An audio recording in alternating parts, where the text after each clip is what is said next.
Hey, Mike Callahan here. Want to make a quick video. I was just talking to a client, and kind of the warning that I want to talk about is don't be the mow and blow company or the chuck in the truck perception of all lawn care companies that a lot of consumers think that we all are. We aren't. We are industry professionals, and part of the downfall or the perception of the mow and blow contractor or the chuck in the truck perception is that we really aren't there to serve our clients. And a lot of us are scared to actually go out and serve our clients. And what I mean by that is, are we willing to empower our crews to go out with a form in a mobile app or even a Google form connected to one of the mobile phones on the crew's phones, actually go out and take property specific pictures and document issues that the client is having. So if there is an apparent obvious issue on the client's property, and all we're doing is going out and mowing and blowing the grass, we're doing a huge disservice to ourselves because we are becoming that chuck in the truck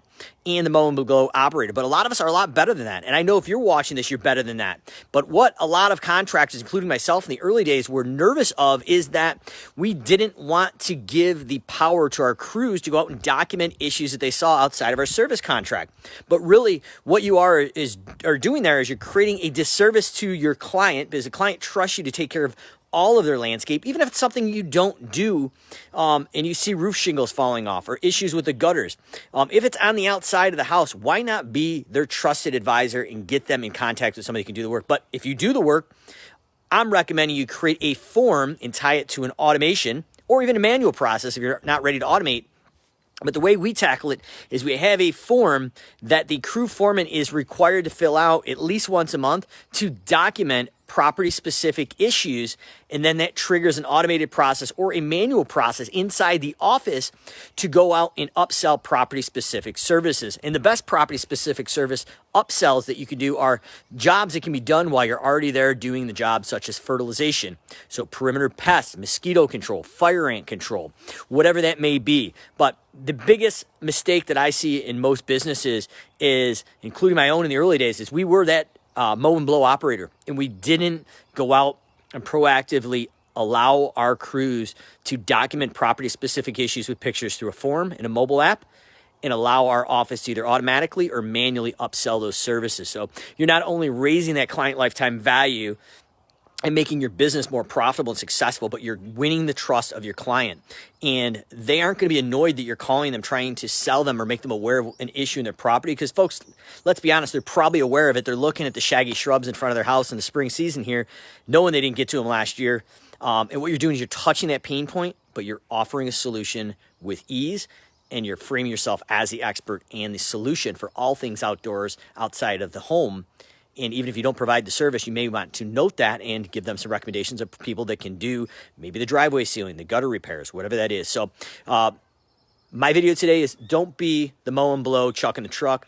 Be better than that. Go out and empower your team to create upsell opportunities by documenting issues on your client's property, and then automate them. Hopefully, if not, create a manual process to do that, and then eventually automate that. And now we're going to start buying time back from the business owner or the managers, because the biggest thing is time right now in the spring. And I'm not telling you anything you don't know, especially with the labor crunch, but you're doing yourself financially a disservice. You're doing the reputation of your business a disservice. And most of all, you're doing your clients a disservice by not empowering your crews to document these issues they see on your client's home and be able to upsell solutions or give them solutions or recommendations. That was one of our huge things at Callahan's Lawn Care. Is Lisa, one of our property managers, had 7 or 8 properties with us. Every time that I was there, a manager that was there, or a crew was there, we would take pictures and document the issues. And if we saw shingle damage or roofing damage or gutter damage or anything even outside of what we maintain, we alerted her to that case. You know what that is? That bought us some time back and trust with her. So in the spring season, if we were running a week behind with rain and we weren't weeding those beds technically to the exact time of the contract, a lot of times she wouldn't go to that property and inspect it till the end, because she knew we had her back looking for property specific issues, even if they're outside of the scope of what we provided, because we were her go-to expert for all things outside of the foundation in managing if things were okay as far as taking a look at it and empowering those crews to take those pictures for upsells. So comments or questions, drop below. Callahan's Corner. You ask the questions, we answer them live right here on Facebook. Don't be the mow and blow operator or the stereotypical chuck in the truck. Empower your crews to create property-specific upsells that do not include the business owner or manager. Automate them, and at bare minimal, make it a manual process. And once you see the returns on investment and great customer service that you're providing, I'm pretty sure that you would automate them at that point. So we'll see you again tomorrow. Callahan's Corner. You ask the questions, we answer them live right here on Facebook.